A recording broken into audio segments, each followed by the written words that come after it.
En tant qu'humains, nous sommes dotés d'une grande capacité de raisonnement. Mais quand il est question d'émotion, nous sommes dans le noir. On ne sait pas instinctivement ce que c'est, ni à quoi ça sert, ni comment la contrôler. La colère, le stress, la tristesse et même l'excitation peuvent nous pousser à prendre des décisions regrettables qui ne reflètent pas qui on est. Et en plus de ça, chaque jour, on a l'impression de jouer à la loterie. On espère nous réveiller avec une émotion positive et on espère qu'elle va durer toute la journée. Mais serait-il possible d'avoir réellement plus de contrôle sur nos émotions ? Peut-être que pareil aux autres compétences, il est possible de s'entraîner à être plus attentif à ses émotions et à réagir de manière plus appropriée aux différentes situations de la vie.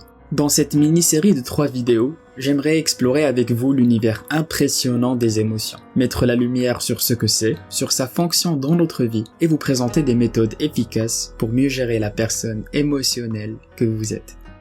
Bonjour et bienvenue dans ce 2e épisode de la mini-série L'univers des émotions, où nous allons essayer de comprendre leur fonction principale, en gros à quoi elles nous servent dans la vie. Et parmi les plusieurs émotions que nous expérimentons, nous avons 6 qui sont principales. La colère, la tristesse, la honte, le dégoût, la joie et la surprise. En gros, nous avons plus d'émotions négatives que positives. C'est pourquoi on souffre assez souvent, mais c'est aussi parce que les émotions négatives sont aussi celles qui nous protègent. Parlons alors des 4 fonctions principales des émotions. La première fonction des émotions et la plus importante, c'est d'améliorer notre survie. Selon Charles Darwin, les émotions sont des adaptations naturelles qui nous permettent de survivre dans le monde. Elles sont rapides et autonomes. Et c'est une bonne chose car si on tombe face à face avec un lion, un tigre ou un serpent, alors nous avons intérêt à avoir une peur forte qui nous motive à nous enfuir, au lieu de rester à calculer les probabilités qu'ils nous mordent. La deuxième fonction, c'est que nos émotions nous aident à prendre des décisions.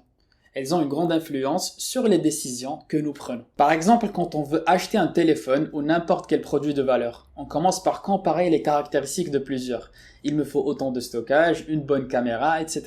Et grâce à ce raisonnement logique, on arrive à limiter nos choix à 2 ou 3 options par exemple. Mais après, il devient difficile de trancher juste avec de la logique. On peut passer plusieurs jours à débattre. Celui-là a une meilleure caméra, celui-là propose une meilleure batterie. Mais pour prendre une décision finale, on se fie à nos émotions. On se demande quel produit nous rendra le plus heureux et c'est celui-là qu'on prend généralement, même si on doit payer un petit surplus. Et dans son livre Commencer par pourquoi, Simon Sinek explique l'importance des émotions dans le monde du marketing et comment les grandes entreprises comme Apple ou Nike n'essayent jamais de vous convaincre avec de la logique, mais plutôt avec des valeurs et des émotions. Le fameux slogan d'Apple qui a fait le succès de la marque dit « Pensez différemment ». C'est un slogan assez attractif, pas parce qu'il nous informe sur les produits d'Apple, mais parce qu'il cible nos émotions. Et si leur slogan disait « On fabrique les meilleurs produits », on serait curieux de les voir, mais on ne serait pas autant motivé à les acheter. Et il y a une phrase que j'ai beaucoup aimée dans ce livre, et elle dit que les gens n'achètent pas ce que vous faites, mais pourquoi vous le faites.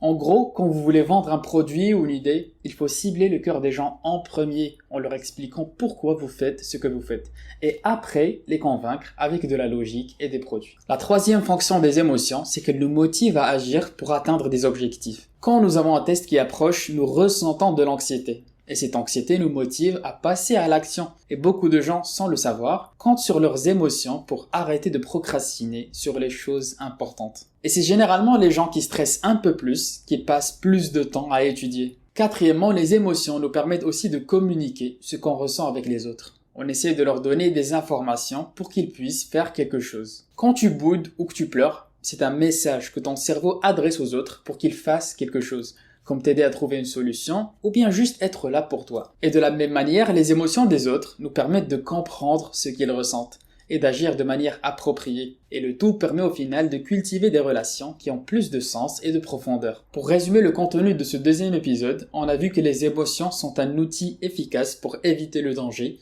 prendre de meilleures décisions, passer rapidement à l'action et communiquer plus efficacement avec les personnes autour de nous. Donc il ne faut pas voir les émotions comme une faiblesse, mais plutôt comme un super atout qui améliore pleinement notre vie. Il faut juste apprendre à mieux gérer cet outil, qui sera le sujet de la prochaine vidéo, où nous allons voir quelques techniques pratiques et efficaces pour mieux gérer nos émotions négatives. J'espère que cette vidéo vous a plu, et si c'est le cas, n'oubliez pas de vous abonner et de mettre un j'aime pour encourager la chaîne. Et rendez-vous prochainement dans le 3e épisode de cette série. Merci d'avoir regardé jusqu'à la fin et à très bientôt. Salut!